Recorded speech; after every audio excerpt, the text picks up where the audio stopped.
600 years ago, a class of warriors in feudal Japan had a morning ritual that sounds insane.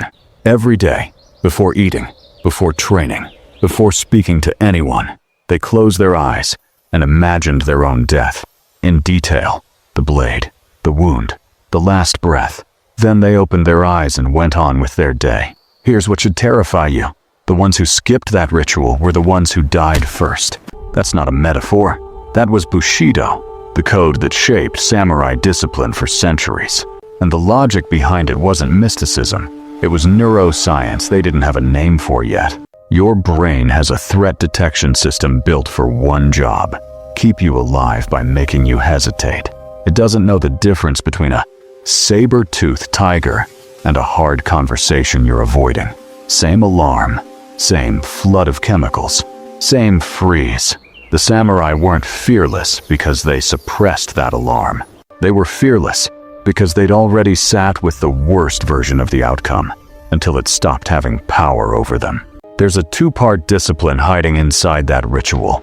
One half about the mind, one half about the moment of action. Miss either half, and you get people who plan forever and never move, or people who move and fall apart the second it gets hard. You're about to see both halves fail in real history, and what it looks like when someone gets both right. 1519. Hernán Cortés lands on the coast of what's now Mexico with a few hundred men, outnumbered by thousands. And the first thing he does isn't charge inland. He sits down and calculates every route of retreat, every weakness in his own force, every way this could go wrong. Then, and this is the part people misremember, he doesn't act on impulse.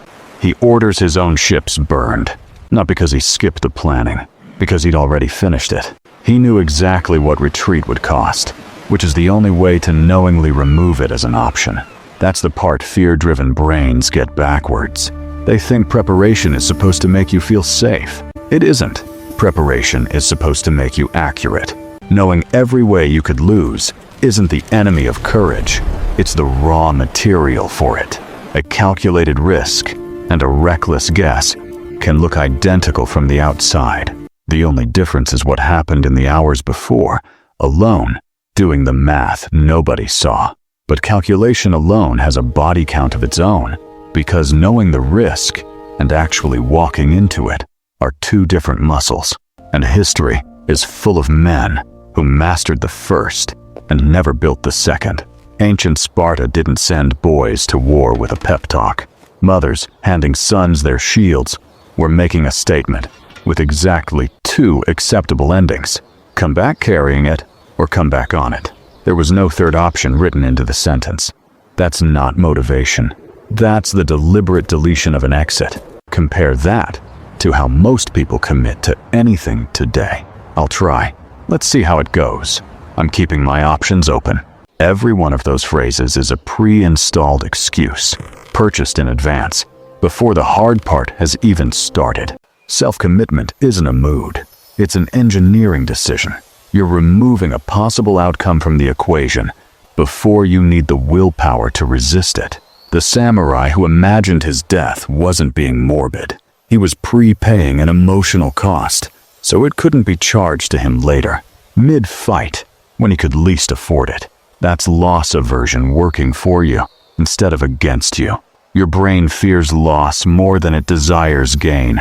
So the moment you've already accepted the worst-case loss in advance, there's nothing left for fear to hold over you.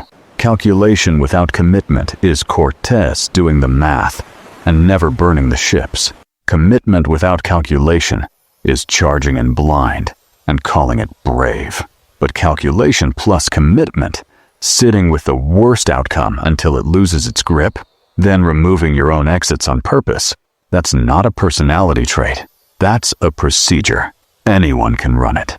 Most people never do, because it requires doing something uncomfortable on purpose, in advance, before anyone is watching. Here's the line worth remembering. Fear isn't a warning that you're in danger. It's a warning that you haven't finished deciding yet. Finish deciding. Do the math. Then burn what needs to burn. Everything costs something. That's not a threat. It's just how this works. Courage costs the comfort of a backup plan. Change costs the version of you that was fine staying the same. And watching this, then doing nothing with it, that costs something too. Usually the most. So pay it forward the only way that counts. Pick one thing you've been keeping your options open about. And today, close one option. Just one. Tell me which one in the comments. I want to see it. See you again in the next new masterpiece video. Till then, subscribe, like, and hype the video.